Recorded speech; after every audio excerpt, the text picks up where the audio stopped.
without further ado, would you please welcome our keynote speaker for the lunch today? And by the way, if you have some questions, it's my understanding he will stay for some questions and answers as well. Please welcome our Speaker of the Nebraska Legislature, Senator Galen Hunt.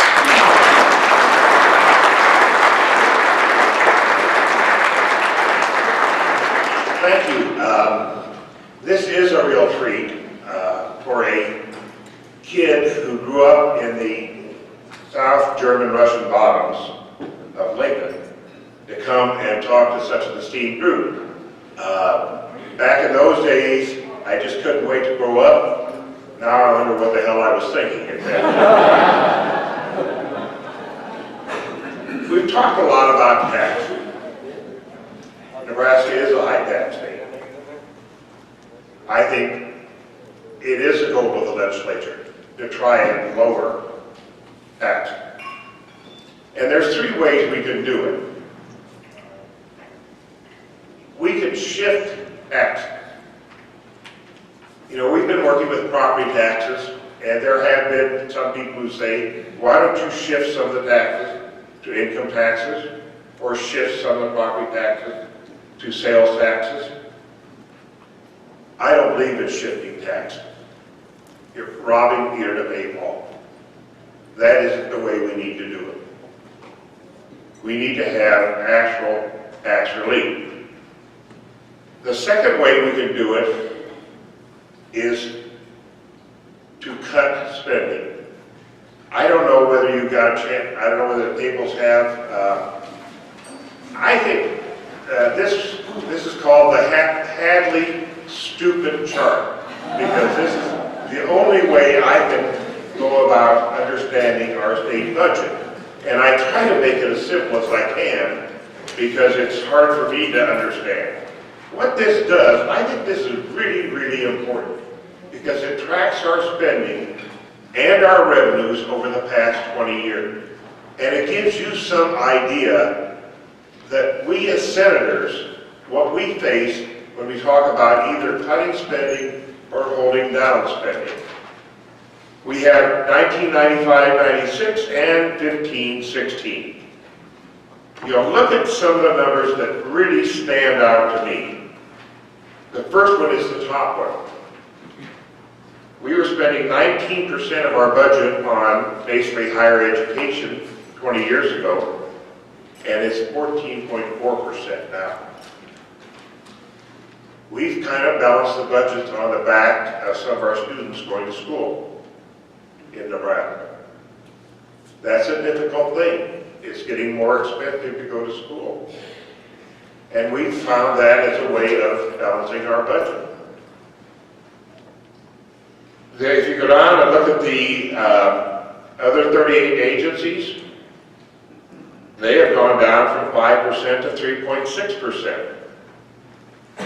So basically, agency operations, the last 20 years, has gone from 40% to 35% of our budget. So that to me tells me that we're running government reasonably efficient. I know the governor is looking at trying to make us more efficient, to try and save money in the expenditure.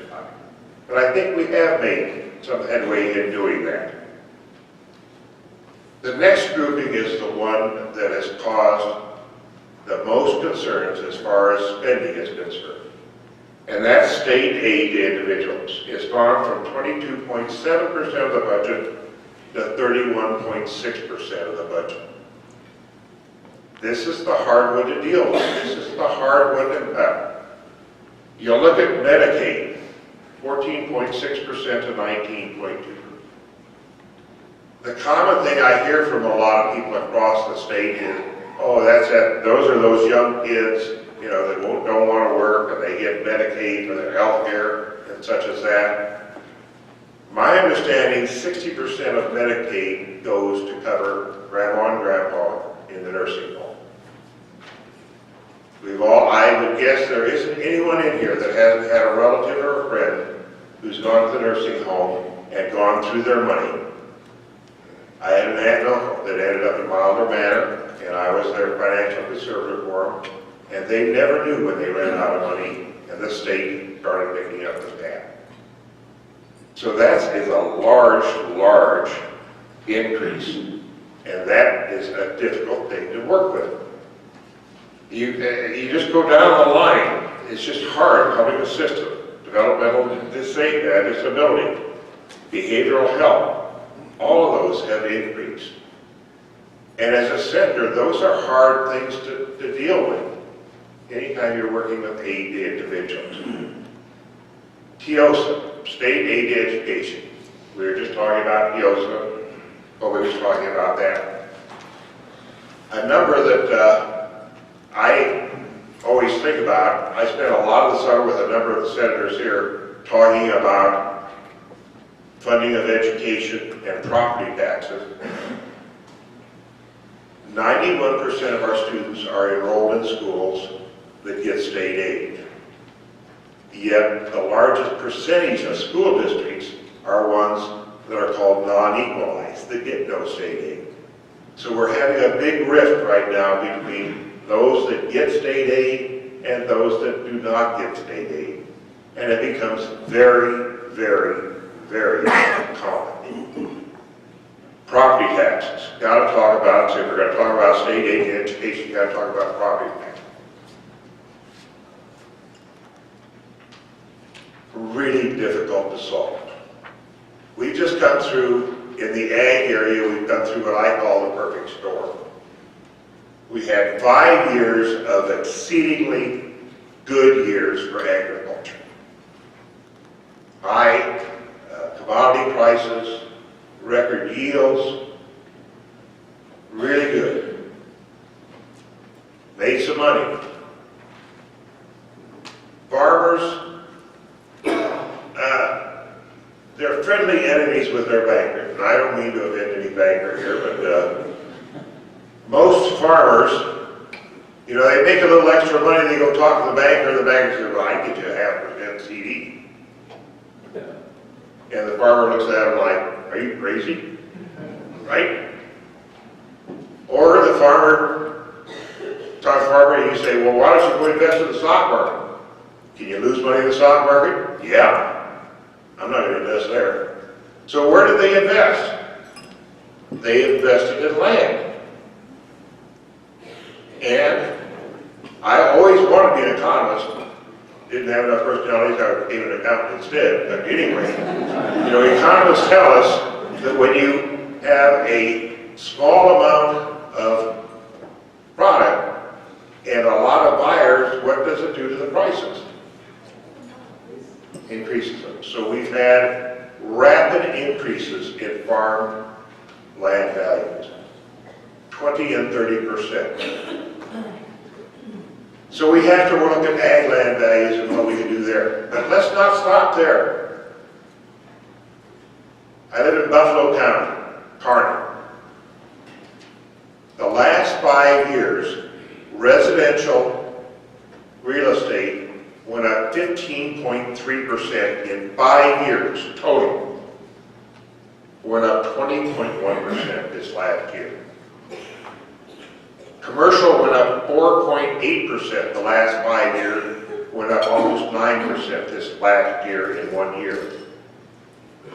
So folks, I think we're going to see an increase in residential and commercial property taxes as time goes on. And I'm worried about that. I found another chart. You know, being an accountant, I love charts. This is a Ernst & Whitney report. Composition of state and local business taxes by type FY 2014. And I looked at Nebraska. These are percentages that businesses pay of their total tax. Do you know what tax has the biggest percentage of the total taxes paid for businesses? Property taxes. In Nebraska, businesses pay 45.4% of the total taxes they pay go in property tax. That's a lot of money, isn't it? My point there is you need to be concerned about property taxes as well as the ag producer needs to be concerned about property tax. You own a home, you need to be concerned. I found this information in an article in the Washington Post that was talking about Maryland, who is trying to do many things with their business climate, their business taxes. And I found it very interesting. All their taxes were less than ours in Nebraska. And they're trying to do something to lower their taxes at this point in time. So I think we have a problem with property taxes. I think we have a problem with income taxes. I think our income taxes are high. But we 7 point some odd percent for corporate income tax. Individual income tax comes in, kicks in. Had a talk with Senator Smith this morning about where that kicks in. We have a problem of taxes. They're high. The spending you have here shows you where our money goes. And what I'm saying is that it's difficult to cut spending. It really is. Because you get a lot of special interest groups, rightly so, in telling you why their area is important to fund. Schools, I consider that a special interest group. Schools hire lobbyists, right? They come down as lobbyists. So we have to keep trying to hold the lid on spending. The governor, I know, I talked to him many times, and I hope I'm quoting him right. Last year it was about 3.1% increase in spending. That's what he would like to hold it at. Historically, it's been 4.4%. So if we can cut that spending, we can give lower taxes. If you turn around to the other side of that form, it shows where the revenues come from. Actually, sales and use taxes have declined as a percentage. I'll tell you a fact right now.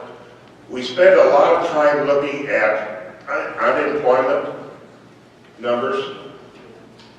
Do you know what's as important or more important than unemployment? Employment numbers. People working. Because people that work pay sales taxes. They pay income taxes. And our numbers of employed have had a tendency to be down a little. So that's a worry to it. Look at those taxes on there. Which tax is not on there? I don't have to. Right here. Barry Kennedy knows right away. Property taxes are not on there, are they? Does that mean we can't influence property taxes? Yes, we can. State aid to cities, aid to counties, those kinds of things. But they're not on there. I own a condo here in Lincoln, since I spent so damn much time here in Lincoln. I wish they'd let me vote here so I could vote for John, but I actually live in a condo that's 7 blocks from the German-Russian bottom where I grew up. And just as an aside, when I was growing up, going to Lincoln High School, in the winter I used to walk through the state capitol on the way to Lincoln High to warm up going. And when we come back, we'd warm up. And in the summer, I can still remember riding our bikes around the balcony. And I hate to say this, my mother has passed away, so they can't come back and bite me, but in 10th grade I used to sneak a smoke on the south steps of the camp. Back in the days when you thought that was kind of neat. But anyway, the one thing that I got my tax statement from Norm, right? And I don't know whether any of you looked at it, but he put a sheet in that I thought was very important. It's statement of state aid allocated to certain local subdivisions within the county. And he talked about what your property taxes would be if the state had not aided places in the county. Lancaster County was almost $8 million in state aid. City and villages, 22.8 million. School districts, 156 million in state aid. I tried to add those up, but it just got too darn big. But it's about $200 million. Your property taxes in Lancaster County would be higher without state aid. The third way that we can work, and the most important way, I think, is to grow the economy. Some people get upset with the amount of economic development incentives that we have. They say, oh my golly, you got all these incentives. You know, if every company that has open incentives, remember ours are performance-based, meaning that you have to perform, you have to meet the standards you want. If every company who has an open economic development contract right now with the state were to perform, it would be 200,000 more jobs in Nebraska. That's our problem. We got too damn big a state and too few people. So you young people here in the audience, let's get on. Let's get some kids here, right? Senator McCoy's trying to do this all by himself up there. You know? Senator McCoy is going to be a new father here pretty soon, right, folks?